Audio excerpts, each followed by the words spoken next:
Zhong Kui, have you ever heard of a hero so tough, so scary that even ghosts and demons run away when they hear his name?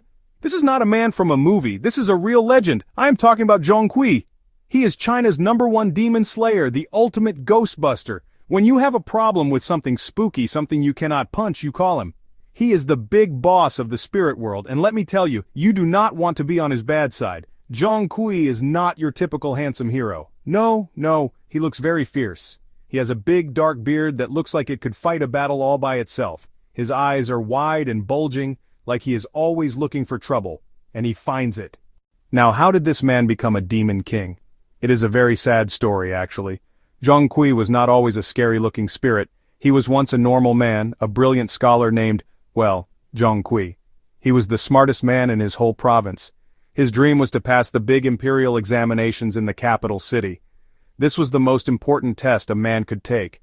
If you passed, you could get a high-ranking job working for the emperor himself.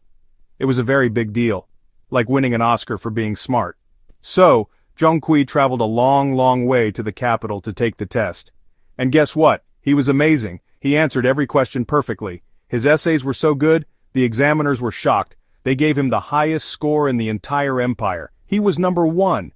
But then, disaster. When Zhong Kui went to meet the emperor to receive his title, everything went wrong.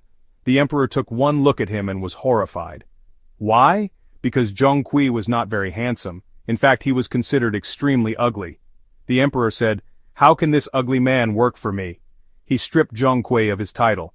Zhong Kui's heart was broken. He had been the best and he was rejected. He was treated so unfairly, so cruelly by the one man he wanted to serve. In a moment of pure desperation and protest against the injustice, he took his own life right there on the palace steps. But this is not where his story ends. Oh no.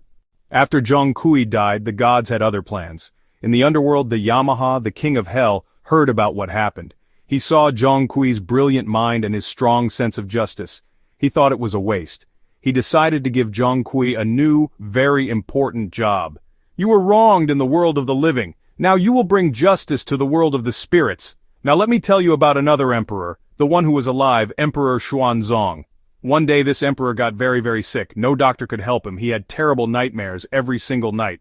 In one dream he saw a small, mischievous demon stealing his things, including his favorite jade flute. Then suddenly a new figure appeared in the dream. It was a huge man with a big beard and a fierce face. This was Zhong Kui. He grabbed the little demon, yelled at him, and then he ate him. Yes, he ate the demon. When the emperor saw this in his dream, he was shocked. When he woke up the next morning, his sickness was completely gone. He felt strong and healthy. He knew that the spirit of Zhong Kui had saved him. The emperor was so grateful that he immediately called for the best painter in the whole empire, a man named Wu Daozi. The painter listened carefully and painted the very first portrait of Zhong Kui, the demon slayer. Because of the emperor's dream, Zhong Kui became a household name. He became the ultimate protector, the spiritual guardian for everyone. From the richest official to the poorest farmer, people believed in his power so strongly. They would hang his portrait on the front doors of their homes, especially during the new year. His job is very busy. He is not just waiting for demons to show up, he actively hunts them. Legends say he travels with an army of ghosts he captured and tamed. He is the general, they are his soldiers. They patrol the spirit world looking for evil. One of his most famous companions is a bat that flies ahead to find the demons for him. What makes Zhong Kui so awesome and unique?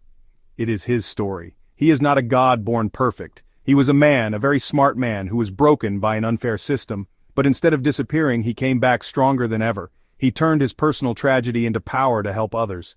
A hero born from injustice. He is scary, he is powerful, and he has a very big heart.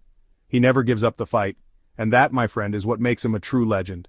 A story that has been told for over 1,000 years, and let me tell you something, a story does not last that long unless it's about someone truly special. Zhong Kui is one of a kind, no stunt double needed.